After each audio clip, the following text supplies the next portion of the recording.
Bonjour, dans cette vidéo on va traiter l'exercice numéro 3 du TD numéro 5. Alors, le TD numéro 5 porte sur la loi de Boltzmann et ses applications à la capacité thermique des matériaux. L'exercice 3, c'est dans cette suite d'exercices le modèle le plus sophistiqué dans cette série. C'est le modèle de Debye de 1912. Le but, c'est d'améliorer le modèle d'Einstein, parce que le modèle d'Einstein prédit bien que la capacité calorifique tend vers 0 à basse température, mais vous voyez, cette courbe ne correspond pas aux données expérimentales à basse température. Et voilà, et donc pour améliorer cela, le modèle de Debye, en fait, ne considère pas les atomes comme indépendants et isolé dans le cristal, mais tient compte des interactions entre atomes voisins. En cliquant ici, vous pouvez avoir accès à l'article original de Debye, qui est écrit en allemand. Et en fait, grâce à ce modèle qui tient compte de l'interaction entre atomes voisins, on va réussir à reproduire les courbes expérimentales de la capacité calorifique des matériaux à basse température. Alors voici le modèle. On commence à une dimension, donc une dimension ici horizontale. On a des atomes situés au point noir, donc au départ on considère n atomes, indicés de 1, 2, 3, etc. jusqu'à grand N, chacun de masse identique petit m. Et à l'équilibre, on les suppose posés sur ces traits verticaux, distants de la distance petit a. Donc ça c'est la position d'équilibre, lorsqu'ils sont immobiles. Et on suppose que chaque atome interagit avec ses voisins proches, l'interaction est décrite par une énergie potentielle d'interaction qu'on note phi de R, où R est la distance entre deux atomes voisins. Voilà, et pour simplifier le calcul, le modèle, on va supposer que la chaîne est infinie mais périodique. Donc là on a n atomes, et juste à droite, l'atome n plus 1 est égal à l'atome 1. Autrement dit, on va noter, donc ci-dessous, dans la première question, on note U indice P, la position de l'atome numéro P, on va supposer que l'atome numéro P plus N a exactement le même écart à sa position d'équilibre. Autrement dit, on peut penser que l'atome N plus 1, c'est comme l'atome 1. Alors il y a deux parties dans ce problème. La première partie, on décrit les atomes par la mécanique classique, donc comme sur cette image. Et la deuxième partie, on décrit les atomes par la mécanique quantique. Alors on commence par la première partie. Dans la première question, on va noter pour chaque atome, par exemple l'atome numéro petit p, on va noter U indice petit p, l'écart entre l'atome et sa position d'équilibre. Donc c'est cette distance. Et voilà pour l'atome p plus 1, U indice p plus 1 et cette distance-là, qui peut être positive ou négative si l'atome est à gauche de sa position d'équilibre. Dans la première question, on demande d'exprimer l'énergie potentielle totale de l'ensemble des atomes. Alors, chaque atome est indicé par petit p qui varie de 0 à n-1. Voilà, comme montré sur cette figure, ça c'est l'atome numéro 0, etc. jusqu'à l'atome numéro n-1. Au total, il y a grand N atomes. Et on rappelle que petit a, c'est l'écart entre les positions d'équilibre. UP, c'est cet écart entre l'atome P et sa position d'équilibre. UP plus 1, c'est l'écart entre l'atome P plus 1 et sa position d'équilibre. Et on fait une somme sur tous les atomes. Et voilà, montrer que l'énergie potentielle totale est donnée par ça. Alors voici la réponse à la première question. L'énergie potentielle, l'énergie potentielle de l'ensemble, c'est la somme des énergies potentielles d'interaction entre l'atome numéro P et l'atome suivant, numéro P plus 1. Et on a dit que l'énergie potentielle entre deux atomes consécutifs, c'est la fonction phi qui dépend de la distance, petit r, entre les deux atomes. Donc voici l'expression de l'énergie potentielle totale. Et dans cette expression, la distance petit r entre deux atomes se lit sur la figure. Voilà, c'est la distance entre ce point noir P plus 1 et cet atome numéro P. Et donc, on voit que c'est le vecteur UP plus 1 plus A moins UP. Voilà, c'est ce qui est écrit là. Et donc on a cette expression pour l'énergie potentielle totale. Voilà. Alors, on a supposé que l'énergie potentielle d'interaction entre deux atomes voisins admet un minimum local lorsque l'argument ici, la distance, est égale à petit a. Ça exprime le fait que petit a, c'est la distance entre les positions d'équilibre des atomes voisins. Et donc, on va faire dans cette expression un développement limité près de petit a, c'est-à-dire on va supposer que UP et UP plus 1 sont des nombres très petits par rapport à 0. Donc on demande de faire un développement limité au deuxième ordre et de montrer qu'on obtient cette expression pour l'énergie potentielle totale. Voilà donc la réponse. Donc on va supposer que dans cette expression UP plus 1 moins UP est très petit devant la constante A, et donc on peut faire un développement limité de Taylor de cette fonction. Alors cette fonction phi pris pour cet argument, c'est la fonction pris en A plus sa dérivée fois l'écart ici, donc UP plus 1 moins UP, plus 1 demi de la dérivée seconde de la fonction phi en A fois cet écart au carré, etc. Or, pour simplifier, on va supposer que l'énergie potentielle en A est égale à 0. Comme l'énergie potentielle est définie à une constante près, on prend cette constante égale 0. Et ensuite, comme on a supposé que lorsque la distance petit r égale a, eh bien, c'est un minimum de l'énergie potentielle, car petit a est une position d'équilibre, eh bien, ça signifie que la dérivée de phi en a égale 0. Donc phi' de a égale 0, et ce terme est donc nul. Et donc le premier terme non nul de l'expansion de Taylor est celui-ci, et on va négliger les termes suivants. Voilà donc ce que ça donne. Donc là, on n'a pas supposé que phi de a est égal à 0, et donc ça nous donne que l'énergie potentielle totale, c'est la somme de P égale 0 à n-1 de cette expression-là. Donc il apparaît, voilà, quand on somme tous ces termes, eh bien il y a n, le nombre de termes dans la somme ici, grand N, fois phi de a, premier terme, et ensuite il y a la somme sur P de 0 à n-1 de ces termes-là. Donc somme de P égale 0 à n-1 de 1 demi de phi seconde de a, UP plus 1 moins UP au carré. Et on néglige les termes suivants. Autrement dit, dans l'énergie potentielle d'interaction, on a seulement considéré le terme quadratique, ici une parabole qui approxime ce fond de potentiel. Donc on peut écrire cette expression sous la forme d'une constante, E0, qui est égale à n fois phi de a, plus m sur 2 oméga 0 carré fois cette somme de UP plus 1 moins UP au carré. Et donc cette constante ici, qui est nommée m sur 2 oméga 0 carré, elle correspond à 1 demi de phi seconde de a. Voilà, autrement dit, on verra pourquoi on l'écrit comme ça, parce que oméga 0 apparaîtra être une fréquence. Et bien cette fréquence au carré, vous voyez les 1 demi s'en vont. Oméga 0 carré, c'est phi seconde divisé par m, et donc oméga 0, c'est phi seconde divisé par m racine carrée. Bon, en fait, dans la suite, cette constante ici ne sera pas utile, c'est pour ça qu'on peut la prendre à 0. Alors, comme on l'a dit, on a choisi cette notation parce que oméga 0 apparaîtra être une fréquence d'oscillation plus tard. Alors, question 2.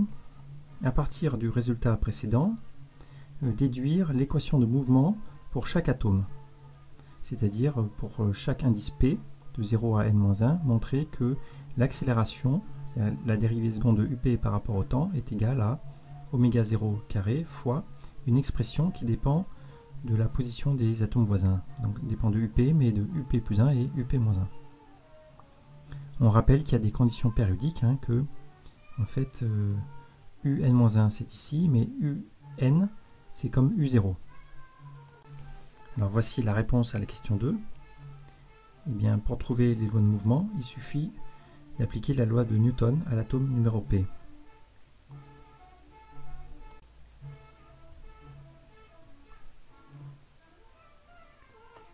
Bon, on laisse Charlie Parker faire son introduction. Voilà.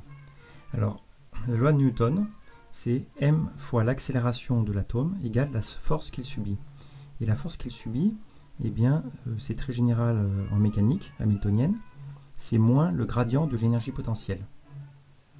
Et donc, c'est moins la dérivée, ici on est en dimension 1, donc c'est moins la dérivée de l'énergie potentielle par rapport à la position UP de l'atome numéro P.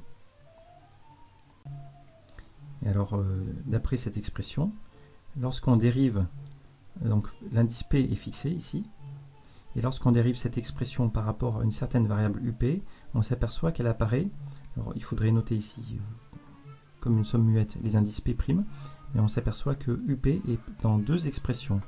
Dans l'expression lorsque, pour P' égale P, qui fait intervenir donc UP et UP plus 1, mais aussi pour P' égale P moins 1, qui fera intervenir donc UP et UP moins 1. Et lorsqu'on dérive par rapport à UP, ça fait apparaître cette constante ici, m sur 2 fois oméga 0 carré, mais ça fait apparaître aussi la dérivée de cette expression par rapport à UP. Donc 2, qui va simplifier avec ce 1,5, et il y aura,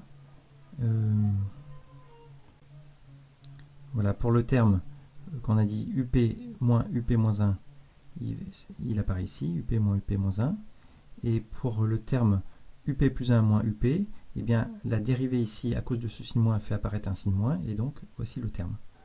Et ce moins ici se retrouve ici. Donc voici la dérivée de l'énergie potentielle. Et donc on s'aperçoit ici que ça nous fait moins et moins, ça fait UP plus 1.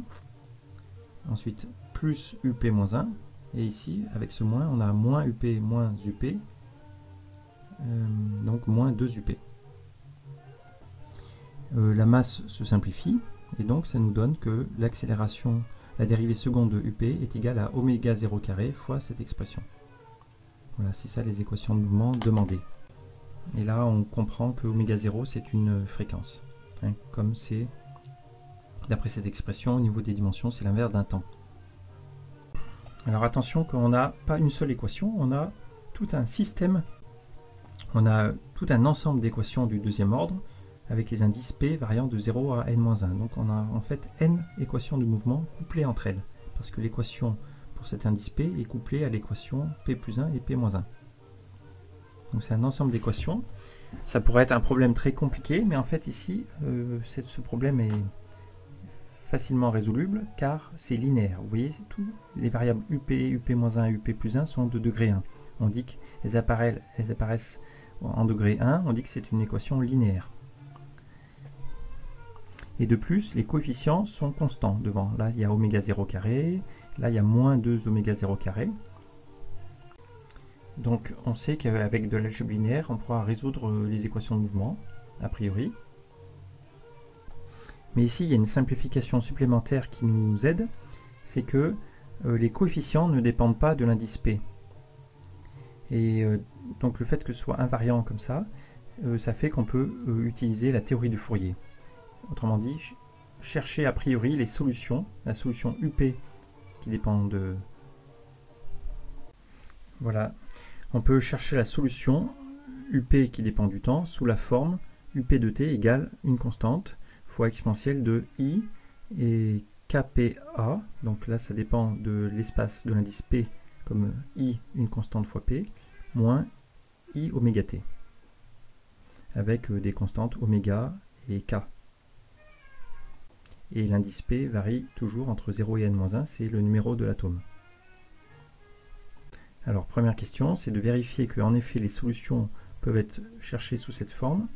Et dans ce cas, les paramètres inconnus ici, oméga et K, il faut les relier. Et cette relation s'appelle en général relation de dispersion. On verra pourquoi. Voilà, donc supposons que UP a cette expression qu'on a donnée. Eh bien, on veut vérifier que ça peut être solution de cette équation. Donc à gauche, il faut dériver 2 fois par rapport au temps. Le temps est ici, t. Donc lorsqu'on dérive une fois, ça va faire sortir moins i oméga. Et lorsqu'on dérive 2 fois, ça fera sortir donc moins i oméga au carré. Mais moins i au carré, c'est moins 1. Et donc ça nous fait moins oméga carré fois cette même expression qui est UP. Et le terme de droite, eh bien tout simplement, c'est oméga 0 carré fois donc UP plus 1. Mais UP plus 1, vous voyez, si on remplace P par P plus 1, ça va juste rajouter IKA dans cette expression. Et on aura donc IKA fois cette expression, donc fois UP. Donc on met UP en facteur, et là on laisse IKA. Ensuite moins 2 UP, donc ça fait moins 2 UP qu'on a mis en facteur, plus UP moins 1. Et si on remplace P par P moins 1, ça rajoute ici moins IKA qu'on laisse. Voilà, ça nous fait cette expression. Et donc comme attendu, ça semble marcher, parce que UP, vous voyez, c'est une quantité non nulle. Si U0 est non nul, on peut simplifier par UP, et ça nous donne une relation entre oméga et K, ici. Alors, ce qu'on a fait, bien sûr, c'est que là, on voit qu'il y a exponentielle IKA plus exponentielle moins IKA, et ça, c'est 2 cosinus KA. Ce moins ici, on l'a passé à droite, donc il a remplacé le moins 2 en plus 2, et ce 2 cosinus KA en moins 2 cosinus KA. Alors, pour continuer, on met le 2 en facteur. Il reste 1 moins cosinus KA, mais d'après cette expression, 1 moins cosinus KA, c'est 2 sinus carré de x. Et donc, ça nous fait 4 oméga 0 carré, sinus carré de KA sur 2. Et finalement, pour obtenir oméga, on prend la racine carrée. Donc oméga, c'est 2 oméga 0 sinus de KA sur 2. En fait, ça pourrait être aussi l'opposé, donc plus ou moins. Et K est un nombre réel, peut être positif ou négatif. Le sinus peut être positif ou négatif. Là, on a mis une valeur absolue pour avoir la solution positive. Alors, plusieurs remarques à faire. Déjà, on a utilisé des notations complexes. UP, c'est une fonction à valeur complexe. Or, dans notre problème, UP, c'est réel. Donc, comment relier cette solution aux valeurs réelles qui nous intéressent? Eh bien, là, on a obtenu plusieurs solutions. Parce qu'on a oméga égale plus ou moins cette expression. Et donc, en faisant, en fait, cette solution plus, par exemple, le conjugué, on obtiendra cosinus de KPA moins oméga t, qui est réel. Et voilà, et qui montre que les déviations, en fait, c'est comme des ondes, ça dépend de façon sinusoïdale ou cosinusoïdale par rapport au temps, déjà. Donc chaque atome va osciller sur place, et ensuite aussi par rapport à l'indice P, donc par rapport à l'espace. C'est-à-dire que les déformations ont une forme sinusoïdale spatialement. Alors, précisons cela. Eh bien, justement, quelle est la signification physique de la variable K? K, vous voyez, ici est devant l'indice P, donc c'est une P fois A, c'est la position en fait de l'atome numéro P, et donc K, ça a la grandeur de l'inverse d'une distance, c'est donc une fréquence spatiale, ce qu'on appelle aussi vecteur d'onde. C'est un vecteur d'onde. Et si on écrit K égale 2pi sur lambda, lambda, ce sera la longueur d'onde. Donc voici la signification de K, c'est la fréquence spatiale, et 2pi sur K, c'est la longueur d'onde. Et de la même façon, oméga, c'est une fréquence temporelle, qui dit que chaque atome oscille sur place. Et si on écrit oméga égale 2pi sur T, sur grand T, et bien T, ce sera la période. Ou bien oméga égale 2pi F, F, c'est la fréquence. En cliquant ici, vous pouvez apercevoir une simulation sur la page Wikipédia. En effet, vous voyez ici, par exemple, les différents modes. Donc là, on voit chaque atome oscille sur place et qu'il y a des formes spatiales.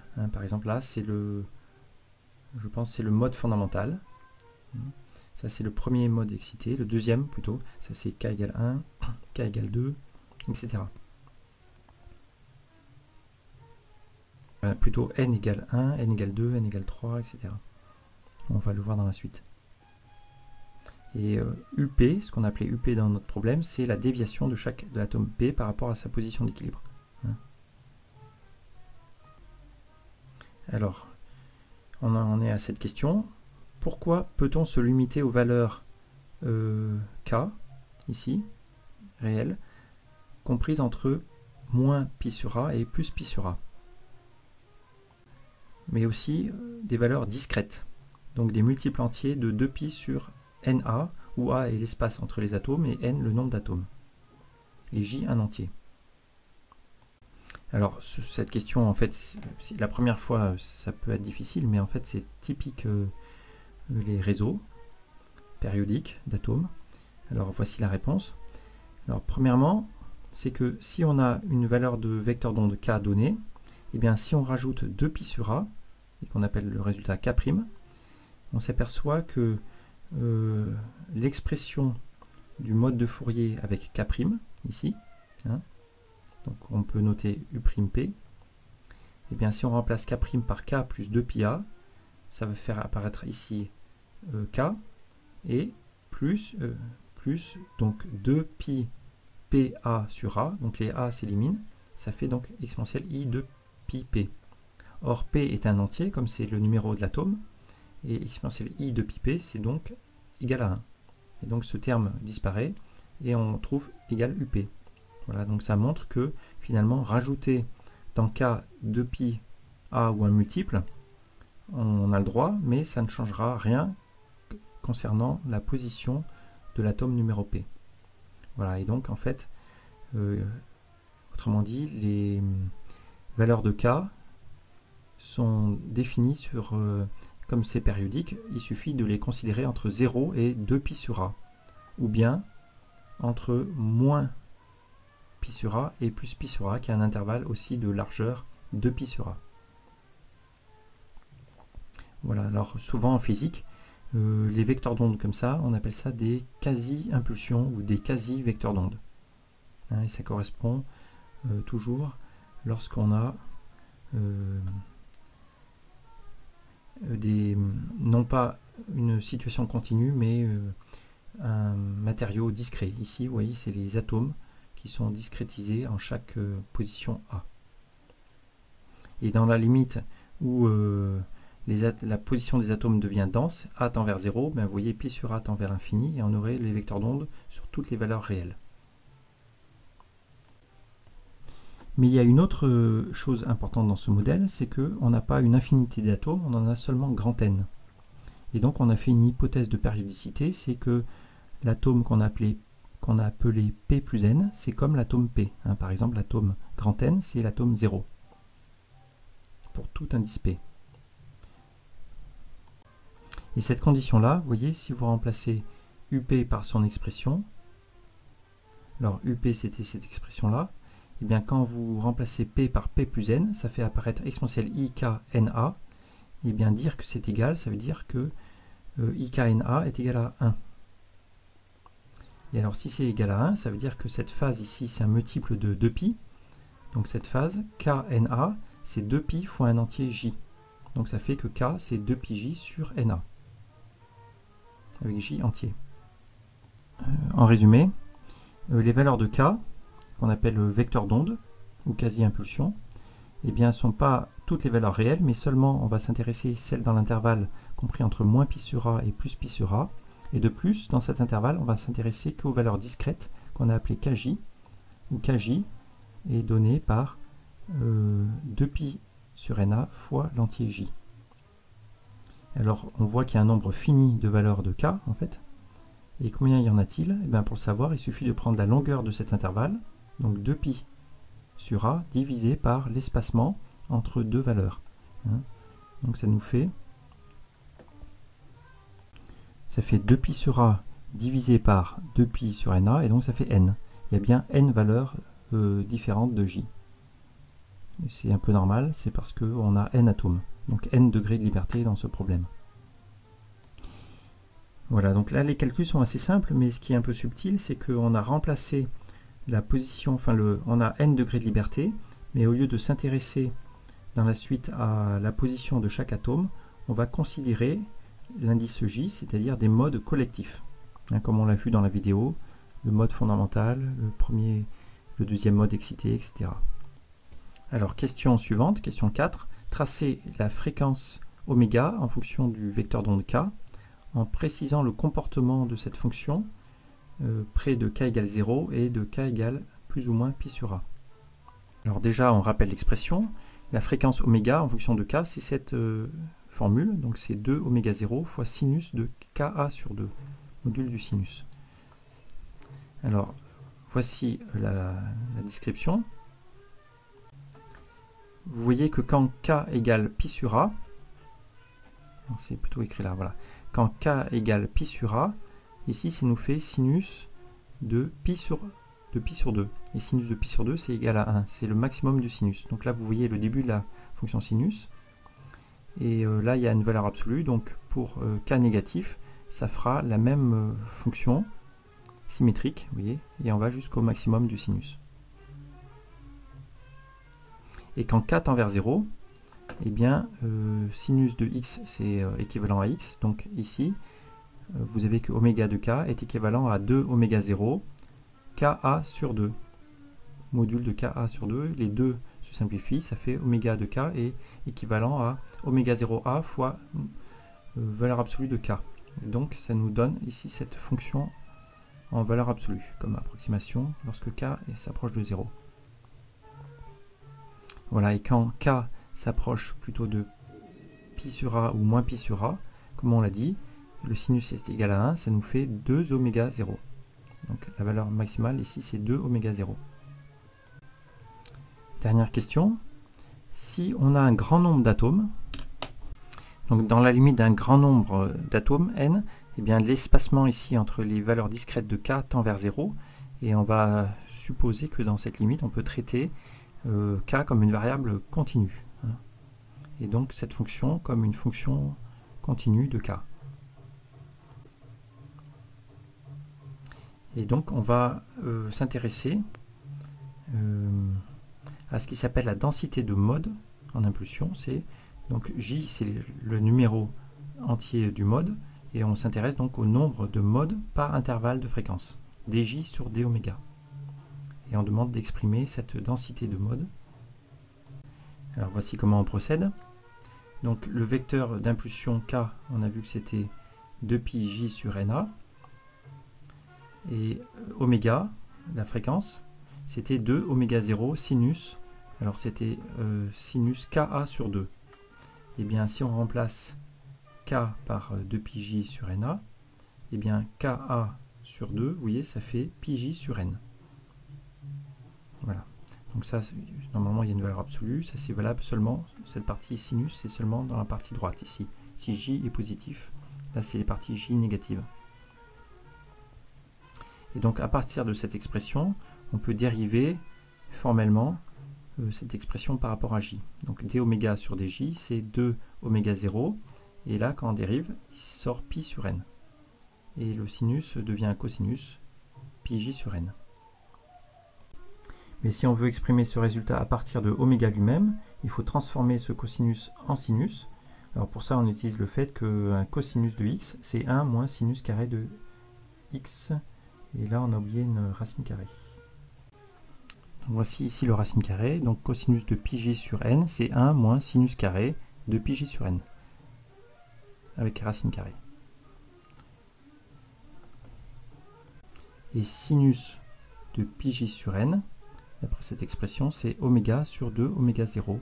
Voilà, donc avec le carré, ça nous fait au carré. Donc voici l'expression de la densité. Là c'est d oméga sur dj. Mais nous, ce qui nous intéressait, c'était la densité de modes. Donc c'est le nombre de modes par intervalle de fréquence. Alors c'est donc dj sur d oméga, donc c'est l'inverse de cette expression qu'on a écrit là. Et on multiplie par 2 parce que ici, on a considéré que les j positifs, cette branche de droite, vous voyez. Et donc le nombre de modes ici qu'on a, l'expression qu'on a obtenue, ils viennent des modes j positifs. Mais ici, pour le même oméga, on a aussi par symétrie le même densité de mode qui vient de la partie j négatif.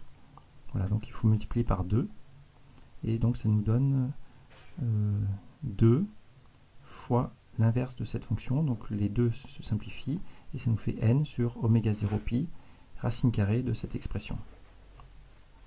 Voilà, donc on appelle ça la densité d'état. C'est ce qu'on a vu qui était important pour faire un problème de physique statistique, car c'est le nombre de modes par intervalle de fréquence ou d'énergie. Alors voici une allure de cette fonction. Déjà, bon, on s'aperçoit que ici, lorsque oméga tend vers 2, oméga 0, ça tend vers 1, et 1 moins 1, ça fait 0, donc l'expression ici diverge, tend vers plus l'infini. Et lorsque oméga tend vers 0, eh bien ça nous fait n sur oméga 0 pi. Voilà. Et alors le fait qu'il y ait cette allure, on peut le deviner d'après cette expression, puisque ici c'est la densité d'état. Donc ici on voit qu'à basse fréquence, il y a une certaine densité qui est donnée.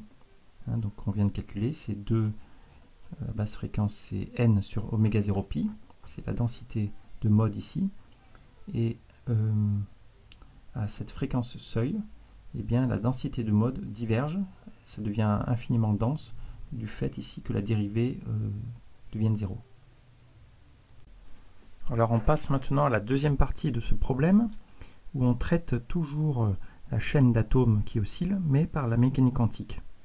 On va donc décrire les modes quantiques de vibration des atomes, de la chaîne d'atomes, et ces modes s'appellent les phonons, et déduire finalement une expression pour la capacité thermique, car c'est l'objectif de ce problème. Alors pour commencer, on rappelle déjà qu'en mécanique quantique, lorsqu'on a affaire à un mode vibratoire, donc à un oscillateur harmonique de fréquence oméga, eh bien ces énergies sont discrétisées, sont quantifiées et valent h bar oméga fois 1 entier plus 1 demi, où cet entier c'est 0, 1, 2, etc. 0 correspond à l'état fondamental, 1 le premier état excité, etc. Donc cette première question, elle est un peu à part, parce qu'on considère juste un mode, comme ça, vibratoire, autrement dit un oscillateur harmonique. Et dans la première question, on demande, eh bien, il y a plusieurs niveaux d'énergie, indicés par n, et quelle est la probabilité pour que l'état, le système, soit sur le niveau numéro n, d'énergie epsilon n, lorsqu'il est en contact avec un thermostat extérieur de température T. Alors cette question a déjà été posée dans le problème précédent, donc on passe très rapidement dessus. Et on a déjà vu une correction plus détaillée dans le problème l'exercice numéro 2. Voilà, alors d'après la loi de Boltzmann, la probabilité pour que le système soit dans le niveau n d'énergie En, c'est une constante fois exponentielle moins epsilon n sur kt. Et donc, voilà la probabilité, tout simplement. Alors déduire une expression pour l'énergie moyenne de ce système en fonction de la température et de h bar oméga. Et bien par définition, l'énergie moyenne, c'est la somme sur tous les états possibles de l'énergie epsilon n fois la probabilité d'être dans l'état n. Et cette probabilité est donnée par cette expression, et l'énergie est donnée par cette expression. Et donc là, le détail a été fait oui, dans le problème précédent, mais bon, là c'est refait.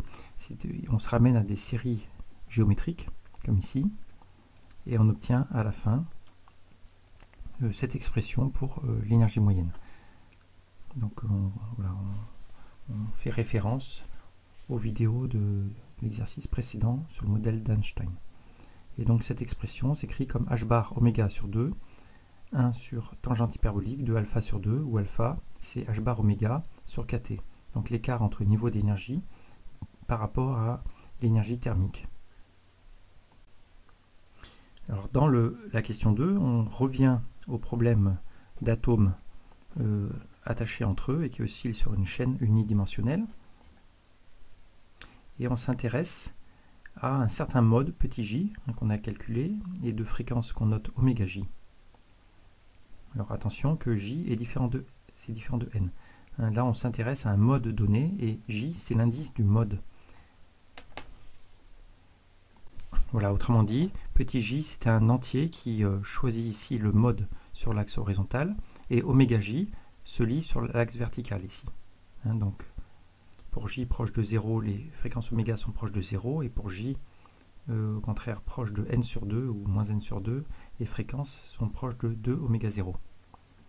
Et pour un mode donné, on a une fréquence donnée, mais c'est donc une certaine oscillation de l'ensemble collectif des atomes, comme le montre la vidéo suivante. Voilà, pour un j donné, on est dans un certain mode d'oscillation comme ça, c'est un mode collectif. eh bien, on vient de voir que le fait qu'il oscille à une certaine fréquence, eh bien, dans une description quantique, il y a des énergies quantifiées. Hein, ici, on pourrait augmenter en fait l'amplitude d'oscillation en mécanique classique, mais en mécanique quantique, eh bien, ces énergies pour un mode donné sont quantifiées. Voilà, donc pour un J donné, il y aura des niveaux epsilon n J différents avec n variables. Et on note epsilon J crochet, la valeur moyenne de l'énergie pour ce mode oméga J, donc donné par l'expression de la question précédente. Et si on fait la somme des énergies moyennes sur tous les modes, on aura l'énergie moyenne du système. Parce que le système est dans une superposition de modes. Alors, la question, c'est de calculer cette énergie moyenne qu'on note U crochet. Alors, voici la réponse. Donc, l'énergie moyenne totale, c'est la somme sur tous les modes de l'énergie moyenne de chaque mode. Or, là, on fait, pour simplifier les calculs, bien que peut-être on pourrait faire les calculs même en général, mais pour simplifier, on suppose que grand N est très grand, et donc on remplace cette somme par une intégrale. Hein, donc au niveau de la notation, une somme s'écrit comme une intégrale qui veut dire S, en fait une somme, de epsilon j dj. Et là on fait un changement de variable, au lieu d'intégrer sur j, on intègre sur oméga. Donc on remplace dj par dj sur d oméga fois d oméga. Et dj sur d oméga, c'est la fonction densité de mode qu'on a calculée à la question précédente. Et l'intégrale sur les fréquences porte de la fréquence minimale 0 à la fréquence maximale de oméga 0. Hein, donc là on est en train, voilà, la somme se fait sur tous les indices et en fait au lieu de sommer sur j, on somme sur cette variable ici, oméga, entre 0 et 2 oméga 0. Voilà, et donc l'énergie moyenne epsilon j sera donnée par cette expression qui dépend de oméga et de la température. Question suivante. Dans la limite des hautes températures, donc on suppose que la température est beaucoup plus grande que la température d'Einstein définie par h bar oméga 0 sur K, donnez l'expression simplifiée de l'énergie moyenne epsilon j et de la capacité calorifique. Alors voici la réponse. Si la température est beaucoup plus grande que h bar oméga 0 sur K, eh bien, en posant alpha j comme avant, alpha j c'est h bar oméga j c'est la fréquence du mode j sur kt, eh bien on s'aperçoit que comme ici h bar sur kt est beaucoup plus petit que 1 sur oméga 0, ça nous fait h bar oméga j sur kt beaucoup plus petit que oméga j sur oméga 0. Or, oméga j sur oméga 0, on l'a vu, est plus petit que 2. Hein, parce que les fréquences des modes, c'était plus petit que la fréquence maximale qui était 2 oméga 0. Voilà, et donc on conclut que dans ce régime, eh bien, le paramètre alpha est très petit devant 2, autrement dit, c'est un nombre très petit. Et s'il est très petit, eh bien, on peut approximer la tangente hyperbolique de alpha sur 2 par alpha sur 2. Et donc cette expression nous fait h bar oméga sur 2 fois 2 sur alpha, donc h bar oméga sur alpha. On obtient donc que epsilon j, l'énergie moyenne, c'est h bar oméga sur alpha j. Or, oméga j sur alpha j, vous voyez, c'est kt sur h bar. Les h bar se simplifient, il reste kt.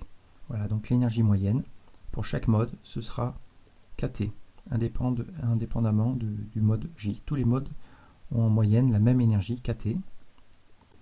Et ce résultat est peut-être pas surprenant. Si on se rappelle le premier problème de ce TD, on avait vu qu'en mécanique classique, le théorème d'équidistribution disait qu'il y avait 1 demi de kt par terme quadratique dans l'énergie. Or ici, un mode, c'est comme un oscillateur harmonique. Il a deux termes quadratiques. Un oscillateur harmonique, en effet, c'est une somme d'énergie cinétique plus énergie potentielle. Donc son énergie moyenne, c'est 2 fois 1 demi de kT, donc kT. Mais ici, on n'a pas eu besoin d'utiliser le théorème d'équidistribution. On a fait le calcul directement dans la limite des hautes températures. Donc ça montre comment on s'y attend, parce que la limite des hautes températures, c'est la limite classique, parce que les fluctuations d'énergie sont très grandes devant les écarts quantiques d'énergie h bar oméga. Et donc toujours dans cette limite des hautes températures, eh bien l'énergie totale du système, donc des n particules, des n atomes, c'est l'énergie totale des n modes, eh bien c'est n fois cette énergie moyenne, kT, donc ça fait nkt. Et cette énergie dépend de la température de façon linéaire, et donc le coefficient ici s'appelle la capacité calorifique, du sur dt, ça nous fait nk.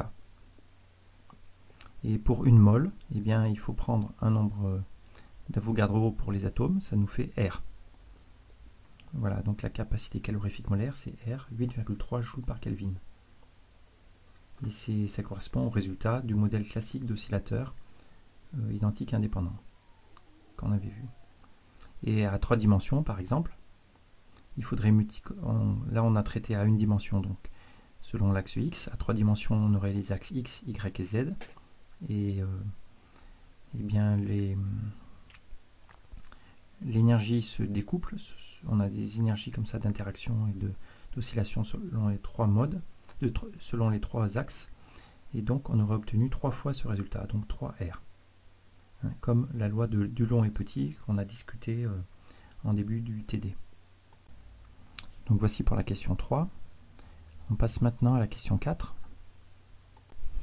Donc dans cette question, on s'intéresse à un mode donné d'énergie moyenne epsilon et on demande d'exprimer la dérivée de cette énergie moyenne par rapport à la température en fonction du paramètre alpha sans dimension h bar oméga sur kT.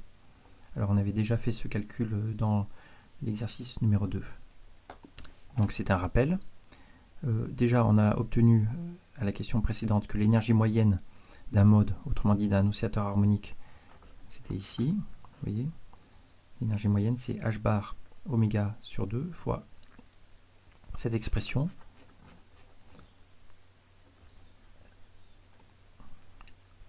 qu'on a réécrit ici avec alpha égale h bar oméga sur kT. Et donc si on veut dériver par rapport à la température, vu que cette expression dépend de alpha qui lui-même dépend de la température, eh bien on dérive cette expression par rapport à alpha fois d alpha sur dt. Alors on avait déjà fait le calcul, il a déjà été commenté dans l'exercice précédent. Et on obtient finalement cette expression-là, vous voyez, qui dépend de alpha.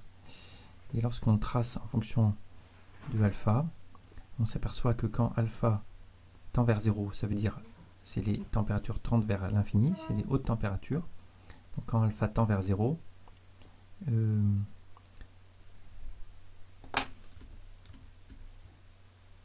bien la dérivée d epsilon sur dt, on a déjà obtenu ici, la question 3, quand à haute température ça tend vers K. Donc c'est ce qu'on retrouve ici, ça tend vers K. Et au contraire, à basse température, donc c'est quand alpha tend vers plus l'infini, et bien là vous voyez, quand alpha tend vers plus l'infini, là vous avez exponentielle alpha et là exponentielle 2 alpha, donc ça se comporte comme 1 sur exponentielle alpha qui diverge et qui tend vers 0 très vite.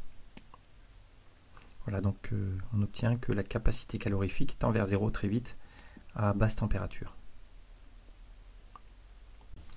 Donc voilà, donc on a expliqué cette courbe donnée par cette formule, et là on voit une transition entre la valeur K constante et ça tombe à 0 lorsque alpha est plus grand que 1, beaucoup plus grand que 1, hein, d'après cette formule.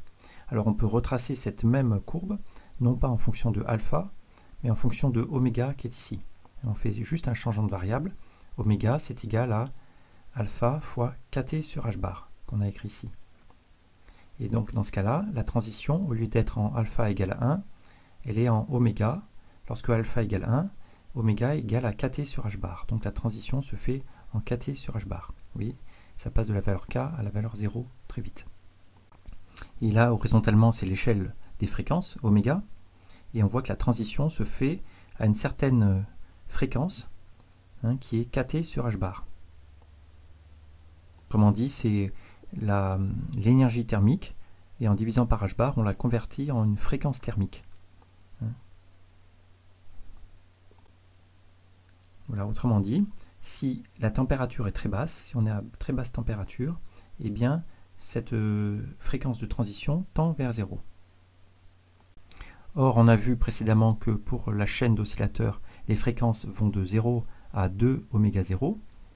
Eh bien, si la température est suffisamment faible de sorte que cette fréquence thermique ici est très petite devant oméga 0, autrement dit, kT est très petit, kT sur h bar est très petit devant oméga 0, donc T est très petit devant h bar oméga 0 sur K, c'est ce qu'on appelle le régime des basses températures pour la chaîne d'oscillateurs, eh bien on peut penser que cette distribution ici se concentre vers les basses fréquences du diagramme.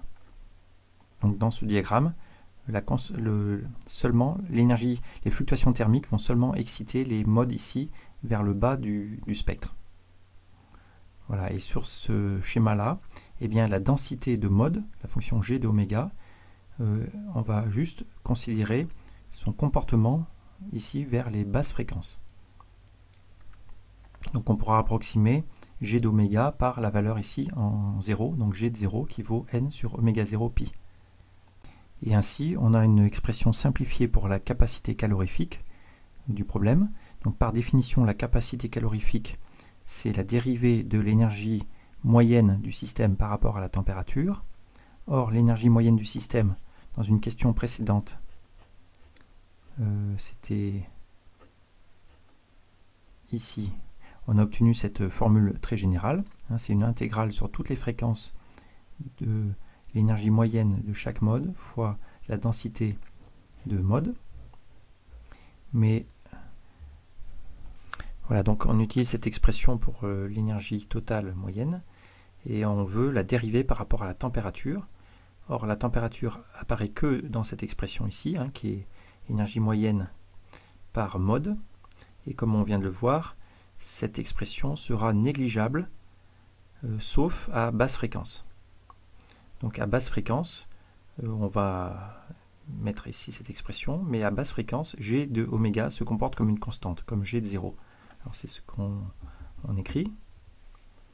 Voilà, donc par définition, la capacité calorifique, c'est du sur dt.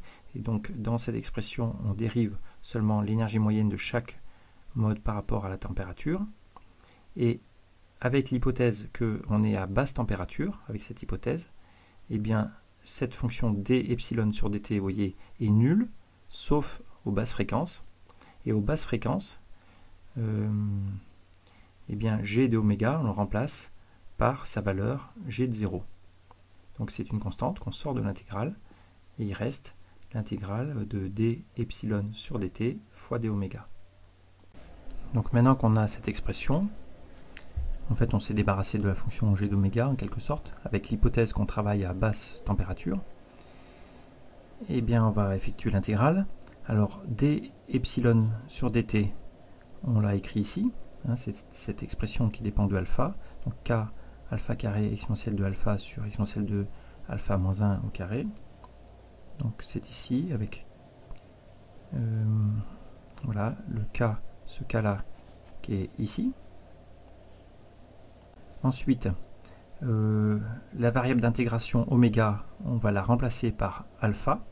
D'accord, donc d oméga, c'est d alpha fois cette constante kt sur h bar qu'on a écrit ici. Et finalement, il ne faut pas oublier g de 0. Alors si on se rappelle, la fonction densité de mode en 0, à la fréquence 0, c'est n sur oméga 0 pi. Voilà, n sur oméga 0 pi. Et le k qui est ici, il vient de ce k qui est là, d'epsilon sur dt. Alors ça, c'est une intégrale numérique. Donc elle peut s'effectuer à part, mais on donne le résultat dans l'énoncé. Voilà, on nous dit que cette intégrale est égale à pi au carré sur 3. Donc en utilisant cette information, pi au carré sur 3, voici ce qu'on obtient, donc n fois k au carré fois t sur oméga 0 pi h bar. Voici pour la capacité calorifique pour n atomes. Alors bien sûr, pour comparer les capacités calorifiques, souvent on s'intéresse à la capacité calorifique pour une mole d'atome, qu'on appelle capacité calorifique molaire, et on demande de déduire son expression en fonction de paramètres comme la température par rapport à la température d'Einstein et R, qui est K fois le nombre d'Avogadro.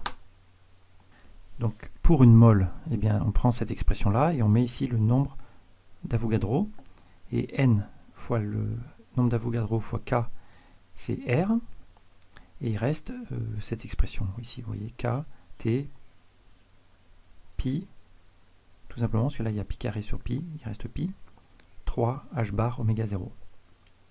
Et donc ça nous fait pi sur 3 fois R fois kT sur h bar oméga 0, mais c'est T sur la température d'Einstein, par définition de la température d'Einstein. Et donc voici l'expression à basse température. Attention, on a fait l'hypothèse basse température. Donc ça montre qu'à basse température, la capacité calorifique molaire se comporte comme une fonction linéaire. Mais à haute température, on avait vu que ça tendait vers R, parce que là on est à une dimension. Et donc voici l'allure qu'on peut penser pour cette fonction dans le cas général. Et la transition se fait à des températures de l'ordre de la température d'Einstein, comme c'est le seul paramètre du problème. Alors, en fait, la dernière question, bon, là on ne la corrige pas, mais on pourrait faire le même calcul en dimension 3. Et en dimension 3, au lieu d'avoir ici un comportement proportionnel à t, on aurait un comportement en t puissance 3, en fait, à basse température. Voilà, donc je rajouterai la correction bientôt. Et il est intéressant de comparer cette prédiction de Debye à basse température en t puissance 3 avec les données expérimentales. Donc voici pour différents matériaux, l'argent, du germanium, du beryllium. Eh bien, la courbe expérimentale, ce sont les points ici, et la courbe théorique de Debye. Et vous voyez une correspondance très bonne. Et en comparaison, la courbe d'Einstein, ici, ne marche pas du tout à basse température. On a le fait qu'Einstein ne tienne pas compte de l'interaction entre les atomes voisins, eh bien, il prédit une capacité calorifique étant vers 0 beaucoup trop vite à basse température. Et voilà, donc en conclusion, le modèle de Debye, qui date de 1912, est quand même une belle prouesse de physique théorique, parce qu'il utilise le comportement quantique des mouvements collectifs ondulatoires des vibrations atomiques, qu'on appelle les phonons, pour reproduire très bien ces courbes expérimentales ici, de capacité calorifique, qu'on mesure à température, en fait, qu'on mesure en laboratoire. Par exemple, la température ambiante, c'est 293 degrés Kelvin. Donc vous voyez que pour le beryllium, eh bien, à température ambiante, vous êtes en deçà de la température d'Einstein, θ. Vous êtes peut-être à un tiers, donc vous êtes ici. Okay, donc à température ambiante, on peut trouver ces données-là pour le beryllium.